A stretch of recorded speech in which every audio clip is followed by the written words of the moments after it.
ఈరోజు బేతవోలో పర్యటించడం జరుగుతుంది. ఇంటింటికి వెళ్ళి చంద్రబాబు గారి చేసిన సూపర్ 6 ప్రోగ్రామ్ని, బీసీ డిక్లరేషన్ని ఇత్యాదులన్నీ వివరించుకుంటూ తిరుగుతూ ఉన్నాం. ఇక్కడ అనేకమైన ప్రాబ్లమ్స్ ఉన్నాయి. మనకి ఎక్కడ చూసినా కానీ గుడివాడలో మంచినీళ్ళ problem, road problem, drainage problem కామన్గా ఉంది. గుడివాడ నియోజకవర్గం మొత్తం మీద ఎక్కడ చూసినా కానీ ఇదంతా పట్టించుకోకుండా చాలా అభివృద్ధి చేశానని భ్రమలో బతుకుతున్నాడు ఎమ్మెల్యే. ఆ క్వార్టర్ నుంచి బయటకు వచ్చి కొద్దిగా కారు దిగి నేల మీద కాళ్ళు పెట్టి జనాల్లో తిరుగుతుంటే వెళ్ళి డైరెక్ట్గా వెళ్ళి జనాలమ్మ మీ ప్రాబ్లమ్స్ ఏంటని అడగండి, వాళ్ళు చెప్తారు. ఇంట్లోంచి 20 ఏళ్ళుగా అదే రోడ్డు మీద వాన వచ్చినప్పుడల్లా మోకాళ్ళ నీతి రోడ్లో పాముల మధ్య నడుస్తున్న ఆడపిల్లలను అడగని చెప్తారు. స్కూల్కి వెళ్ళాలంటే గతుకుల రోడ్లో నడుచుకుంటూ వెళ్తా నానా రకాలుగా ఇబ్బంది పడుతున్న చేరి దింటకూరు స్టూడెంట్స్ని అడగని చెప్తారు. వాళ్ళ పరిస్థితి ఏంటనేది. చిన్నపిల్లలు రోడ్లుండవు, లైట్లుండవు, ఇలాంటి పరిస్థితుల్లో వాళ్ళందరూ తిరుగుతుంటే స్కూల్కి వెళ్ళాలంటే సిద్ధాంతం వెళ్ళాలి, లేదు అంగళూరు వెళ్ళాలి, ఇంకో చోటుకి వెళ్ళాలని చెప్పేసి ఎక్కడికి వెళ్ళాలన్నా కానీ స్కూల్కి వెళ్ళాలంటే పడుతున్న ప్రాబ్లమ్స్ వాళ్ళకి తెలుస్తాయి. రోజు కూర్చొని మీకు రోడ్డు బాగుంది, అభివృద్ధి చేశా, అది చేశా, ఇది చేశా అని చెప్తా ఉన్నాడు. అదేమంటే ఫ్లాట్లు ఇచ్చానంటాడు.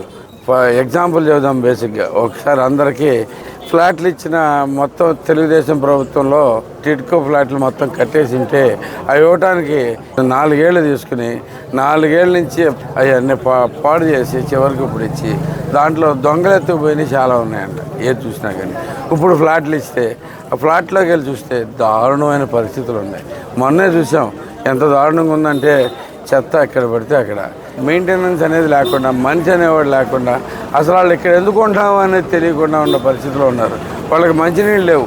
మౌలిక సదుపాయాలంటే వేరువేరుగా అనుకోవచ్చు, కానీ మంచి రోడ్లు వేసాడంట. ఆ రోడ్లు కూడా ఎప్పుడూ వేసేవాడు.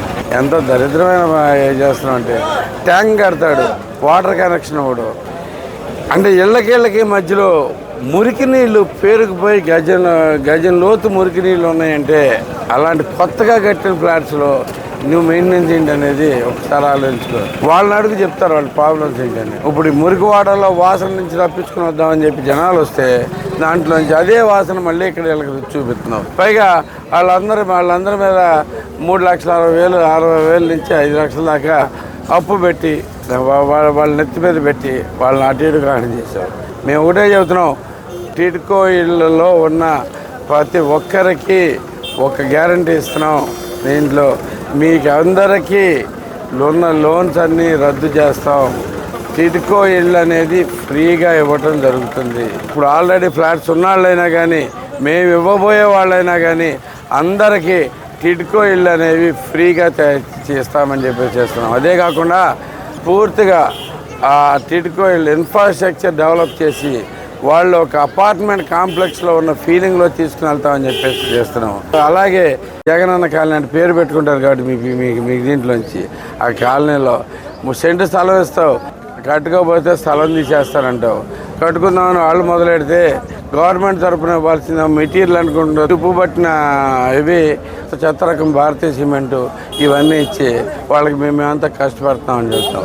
ఈలోపు కానీ నువ్వు ఇచ్చే 1,80,000 రూపాయలు దీనికోసం ఒక్కొక్క ఇల్లు 7-8 లక్షలు అవుతుంది. వాళ్ళందరూ అప్పుల పాలవుతున్నారు. నువ్వు చేసిన ఏ పనైనా కానీ ఇలాగే ఉంది. పూర్తిగా నేను చూస్తున్నాను. ప్రజలను అప్పుల పాలు చేసి వాళ్ళు గట్టిగా మీ చెప్పు చేతలు ఉండేట్టుగా చేసుకుంటాం అనేది. అలాగే ఈ మధ్యకాలంలో నిన్న మొన్నటి నుంచి మొదలెట్టావు ఈ దొంగ ఇళ్ళ పట్టాలు ఇవన్నీ ఇళ్ళ పట్టాలు, పంచేయని ఇళ్ళ పట్టాలు ఇస్తున్నారు. మీకు అందరూ గమనించుకోండి. అవన్నీ ఒరిజినల్స్ కావు. నేను వెళ్ళి ప్రతి ఒక్కరికి ఇంటికి ఇల్లు ఇస్తాను అని చెప్పేసి నేను గ్యారంటీ ఇస్తుంటే స్థలం లేని వాళ్ళందరికీ స్థలం ఇస్తానని, ఇల్లు కట్టుకోవాల్సిన వాళ్ళని ఇల్లు కట్టించాడు చేస్తానని, నేను వాడిస్తున్నానని చెప్పి వెంటనే నువ్వు దొంగ పట్టాలు మొదలెట్టావు. నీ రాజకీయం మొత్తం ఇట్టగా జరుగుతూ ఉంది. దుర్మార్గమైన పనులు ఏమాక ఇస్తే నిజంగా ఇవ్వు, మాకేం అభ్యంతరం లేదు, చాలా ఆనందపడతాం. ఈ చివరిలో వెళ్ళిపోయేటప్పుడు ఒక పని అన్న మంచి పని చేసామని. ఆ దొంగిళ్ళు పట్టాలు ఇచ్చి జనాలు మోసం చేసి దీంట్లో నువ్వు మాత్రం ఏం బాగుకోలేవు అని చెప్పేసి నీకు హెచ్చరిస్తున్నావు. అదే కాకుండా ఎన్నాళ్ళు చేస్తావు ఇది ఈ మధ్యకాలంలో కొత్త ట్రెండ్ ఒకటి బిగినైంది గుడివాడలో. నేను వెళ్ళి హామీ ఇస్తే ఈలోపు ఆ పని చేస్తాం మొదలెడతారు చక్కగా. ఇది ఒకటి మంచిగానే ఉంది. నేను అంబేద్కర్ గారి విగ్రహం కాంస్య విగ్రహం ప్రామిస్ చేయగానే ఇవాళ ఓపెనింగ్ అని చెప్పి మొదలెట్టావు. కానీ అది నీకు తెలుసు అది నువ్వు చేయలేవు అని చెప్పి. ఇంకా 2 రోజుల్లోనే ఎలక్షన్ కూడా వచ్చేస్తుంది. అలాంటి జరగనివ్వరని నీకు తెలుసు. కావాలని చెప్పి ఓపెనింగ్ పెడతావు. ఓపెనింగ్ పెట్టినా కానీ నేనైతే కాంస్య విగ్రహం పెట్టేది నేనే, దాంట్లో తర్వాత దాన్ని ఓపెనింగ్ చేసేది నేనే. మీకు అంబేద్కర్ గారికి సరైన గౌరవం దక్కేది తీసుకునేది కూడా నేనే. నీ విగ్రహాల రాజకీయాలు పనికిమాలిన రాజకీయాలు పనిచేయమని చెప్పేసి గుర్తుపెట్టుకో. చేసే పనిలో ఏ పని చేసినా కానీ దానిలో నిబద్ధత ఉండాలి, ఇష్టంతో చేయాలి. నీలాగా ఓట్ల కోసం చేయొద్దు. చేసే ప్రతి సంగతి ఓట్ల కోసమేనా? నీ బతుకంతా ఇదేనా?